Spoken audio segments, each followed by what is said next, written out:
Imagine first contact, not as a newsflash but as a whisper, no saucer on the lawn, just a new tenant who never quite blinks in rhythm with everyone else. Picture visitors who can navigate rent, small talk, and coffee runs while watching us the way biologists watch coral reefs, closely, gently, and with unspoken purpose. Tonight we test that idea with clear criteria, sober thinking, and a field guide you can actually use, because mystery never excuses sloppy methods. First, define the claim. Aliens living with us could mean covert cohabitation in human neighborhoods, parallel habitation in domains we rarely monitor, or agents rotating in and out. Second, define strategies. Biological disguise that passes as human, technological projection that edits surfaces in real time, or adjacency, deep ocean, underground, high deserts, minimizing exposure. Third, define evidence, independent witnesses, replicable measurements, artifacts with chain of custody, and timelines that survive audit. Anything less is mood, not proof. Biology leaks data, bodies are tattletales. Skin fluoresces under certain wavelengths, breath carries a chemical bouquet, gait betrays musculoskeletal architecture, micro-expressions flare in fractions of a second.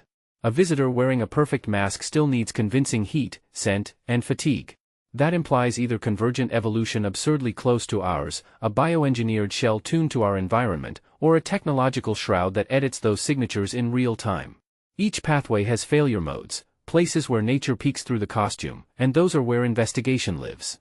Real-time disguise suggests sensors, processing, and actuation packed into clothing or skin, heat to dump, edges to align, reflections to obey.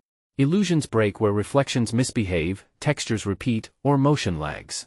The fix for the investigator is simple, if not always convenient. Change the lighting quickly, move your vantage, use polarized lenses, add near-infrared, invite multiple observers to spread angles.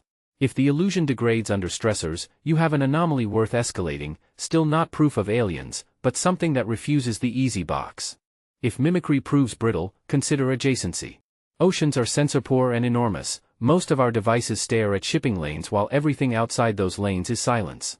Underground, lava tubes, karst systems, permafrost caverns, and abandoned mines form a second planet beneath our feet with modest traffic and long shadows. An intelligence could remain near us without being with us, surfacing rarely and timing exposures to our noise. This, too, is testable. Instrument the blind spots, log the routine, treat anomalies as invitations to measure, not to mythologize. What counts as strong evidence? 3 piles. Pile 1, convergent instruments, optical, thermal, radar, magnetic, time-synced from different angles showing the same subject doing the same impossible thing. Pile 2, material samples with clean custody, lattice structures or isotopic ratios that resist terrestrial processes, tested under open protocols in independent labs. Pile 3, testimony with controls, blind interviews, immediate documentation, and cross-checks against drones, balloons, aircraft, astronomical events, and psychology. Any pile alone can lie, all 3 together begin to sing.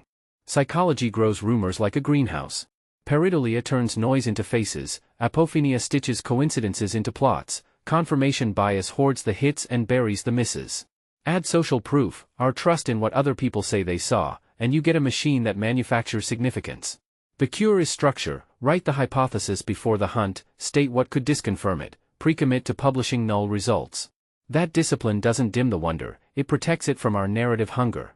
Imagine a composite neighbor drawn from ordinary patterns, reclusive, unfailingly polite, precise with schedules, never sick, always renting, moving before roots form. Deliveries land when reception changes shift, travel excuses align with inspections, conversations feel half a beat delayed, as if processed through a buffer. None of that is illegal, none demands a cosmic explanation, all of it demonstrates how easily our minds stack mundane bricks into a cathedral of suspicion. Curiosity must coexist with fairness, or it curdles into harm. If you truly want to investigate responsibly, here's a field protocol. Observe only public behavior, no trespass, no harassment, no vigilante vibes. Note time to the minute in a single time zone. Record azimuth with a compass, elevation by fist widths from the horizon, sky conditions, and any sensor quirks. Capture raw footage and publish raw files, no spooky edits, no soundtrack. Recruit independent angles, 3 cheap cameras beat 1 expensive one. Pre-register your hypothesis, what would move a case from odd to anomalous, and keep your promise even when the story in your head begs for a twist. Hoaxes scale with technology. Deepfakes paint faces, generative models fabricate documents, metadata spoofs with a few keystrokes. But the cure scales, too: hash-chained repositories, distributed verification, public raw datasets, and independent labs that publish methods. A claim that wants to live must submit to discipline. That willingness, more than any special effect, is how serious people tell the difference between theater and theory. What about modern UAP programs? Some cases remain unknown after prosaic filters, but unknown is a neutral box, not a crown.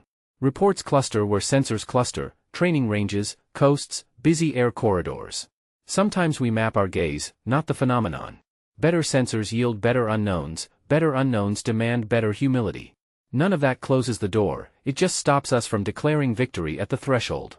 I picture a spectrum from unusual humans to designed agents. On one end, neurodivergent neighbors, global nomads, private people whose rhythms don't match the local dance. In the middle, misunderstandings amplified by algorithms. On the far end, deliberate cohabitation by non-human intelligences. We owe the middle a presumption of good faith and the far end high standards. The same protocol protects both truth and dignity. Let's stress test the sci-fi favorite: adaptive cloaks and metamaterial skins. A cloak that measures incoming light and heat, computes a matching output, and emits it in real time might fool human sight in human rooms under human lighting. It will struggle under rapid spectrum changes, sudden motion, and divergent observer angles. The practical test: strobe through wavelengths, move around, add polarized filters, invite more eyes. If the surface stutters, shimmers, or loses alignment, you found a seam. A seam is not a spaceship, it is a reason to escalate measurement. Biosurrogates, androids or engineered bodies, face the handshake test: tendons feel alive; the breathing test: diaphragm motion matches exertion; and the fatigue test: micro shakes and errors creep into motor patterns as muscles tire. Bodies also need supply chains, maintenance, fluids, food or substitutes, disposal. Trash tells the truth. If you want to catch a ghost, follow the garbage truck. Oceans deserve an investigator's love. Hydrophones map soundscapes, multi-beam sonar traces moving volumes, low-light cameras log glows against known bioluminescent species. The ocean is loud: whales, ships, seismic groans, coral snaps, so every anomaly must beat a chorus. Many will be new biology, some, new models of noise. A few will refuse names and invite better instruments. That's not a failure, it's the frontier working as designed. Underground, tools change: ground-penetrating radar, gravimetry, magnetometry, airflow analysis to see which tunnels breathe. Most mystery voids are geology or utility, sometimes they're history, forgotten infrastructure with strange beauty. Fall in love with those answers, too. A method that only loves exotic outcomes will cheat to get them. Truth hates costumes. Fear spreads faster than facts. If talk of neighbors who aren't quite human drifts toward dehumanizing the unfamiliar, accents, disabilities, neurotypes, religious garments, pump the brakes. Vigilant curiosity is not a license to wound. When threats must be assessed, loop in trained professionals: pilots, controllers, scientists, people who separate adrenaline from analysis. The public can help with data, it should not be asked to carry panic. Here's a thought experiment: if a discrete non-human intelligence lives here, what's the smart strategy? Not celebrity, anonymity. Not trendsetting, trend following. Apartment leases short enough to keep roots shallow. Jobs where faces blur: night cleaner, warehouse picker, rideshare driver. Routines are the cloak, boredom is the shield. The glamorous theory is almost always the advertisement for the wrong story. If you want to look where an expert hider would hide, search the symmetry of the ordinary, not the spotlight of the spectacular. The deeper truth is that this question upgrades us either way. If the answer is no, we learn to love evidence, hashes, timestamps, replication, and we get better at resisting narrative gravity. If the answer is yes, we inherit a larger world and a mandate for humility. Curiosity and empathy are the only codes that compile in both universes. Build kits. Pack cheap tripods, a reliable compass, an inclinometer app, spare batteries, a modest thermal device if you can, and a pocket spectroscope for light sources. Learn local reporting channels so your data doesn't evaporate into social feeds. Join teams that publish null results and retract mistakes. You'll recognize them by their methods, not their merch. In the long game, humility outperforms charisma. So, are aliens living with us, under our roofs, beside our oceans, beneath our feet? I don't know. I know how to look better than yesterday. I know the difference between a feeling and a finding.